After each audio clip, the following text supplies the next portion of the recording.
আলু বাড়ালে এখানে আলু বাড়ালি একটু বাড়ালি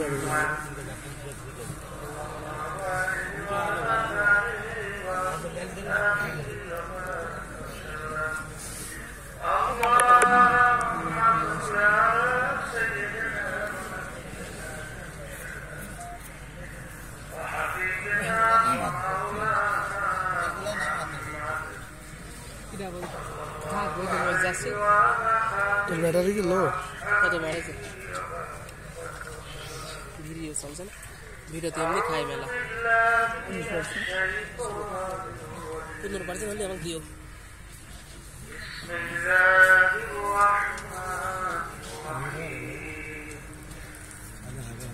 إن صلاتي ونسكي ومحياي ومماتي لله رب العالمين صدق الله العلي العظيم وقال رسول الله صلى الله عليه وسلم إنما الأعمال بالنيات শুকরিয়া আদায় করতেছি মহান রব্বুল আলামিনের দরবারে রব্বুল আলামিন চরমনাইতে অগায়ন মাসের মাহফিল প্রতিষ্ঠিত করে এসেছিলেন আমার দাদাজান রহমতুল্লাহি আলাইহি আর মাদ্রাসার মক্তব আকারে শুরু করে দিয়েছিলেন আমার আব্বাজানের নানাজান যার নামের মাদ্রাসা আহসানুল্লাহ রহমতুল্লাহি আলাইহি তার ধারাবাহিকতায় প্রায় আজকে 100 বছর হয়ে গেল আজকে আলহামদুলিল্লাহ আল্লাহ কুতুবদের ইখলাসের কথা বলতে আল্লাহ রাব্বুল আলামিন চরমনাই মাদ্রাসা এই পরিচয়কে আল্লাহ রাব্বুল আলামিন কবুল করছেন সবাই বলে আলহামদুলিল্লাহ আলহামদুলিল্লাহ আব্বাজান রহমতুল্লাহি আলাইহি দাদাজানের কথা উদ্দেশ্য দিয়ে বলতেন চরমনাই মাদ্রাসা এবং এই পরীক্ষা মাহফিল কেন প্রতিষ্ঠিত করা হয়েছে অনেক আমার নতুন ভাইরা আসছেন এবং বিশেষ করে প্রতি বছর মাহফিলের শুরুতে স্মরণ করায় দেওয়ার জন্য বারবার বলা হয় গুরুত্ব ভিতরে উপলব্ধি এবং এইটা মজবুত ভাবে বসার জন্য সেই গুরুত্বটা হলো এই যে চরমনাই মাদ্রাসা মাহফিল পরীক্ষা এবং আল্লাহ যত ফজল করি রহমতুল্লাহি আলাইহি আব্বাজান যে প্রতিষ্ঠানগুলো রেখে গেছেন বাংলাদেশ কোরআন শিক্ষা বোর্ড বিজ্ঞান সংগঠন ইসলামী আন্দোলন বাংলাদেশ এবং এর সমাজসেবী সংগঠনগুলো এর মূল উদ্দেশ্য লক্ষ্য কি এই লক্ষ্য উদ্দেশ্য বুঝাবার জন্যই আব্বাজান রহমতুল্লাহি আলাইহি সব মাহফিলের শুরুতে এই আয়াত শরীফ তেলাওয়াত করছেন আল্লাহ রাব্বুল আলামিন তার রাসূলকে বলে হে রাসূল আপনি বলে দেন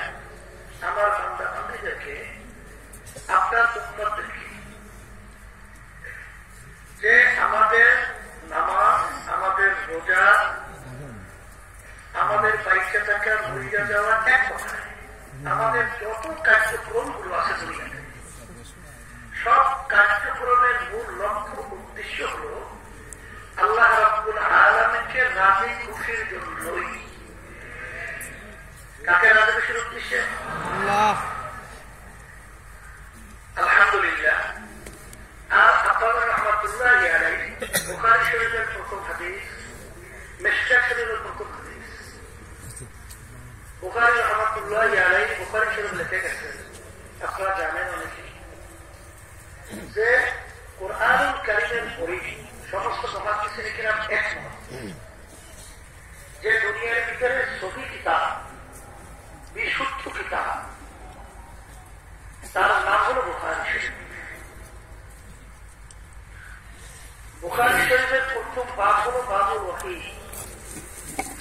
ওহীর প্রকারভেদ ওহী সম্পর্কিত আলোচনা ওহী কিভাবে নাযিল হল কিন্তু এখানে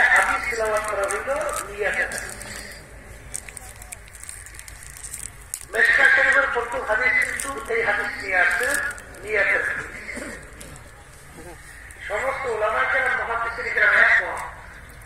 যে হাদিস মুতাওয়াতির। মুতাওয়াতির হাদিস কাকে বলে? এই হাদিসের উপরে সন্দেহ তো দূরের কথা, সন্দেহের ঘেরা আসার সম্ভাবনা নাই। এত সংখ্যক রাবী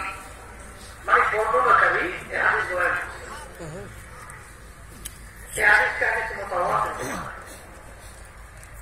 আল্লাহ রাসূল সাল্লাল্লাহু আলাইহি ওয়াসাল্লাম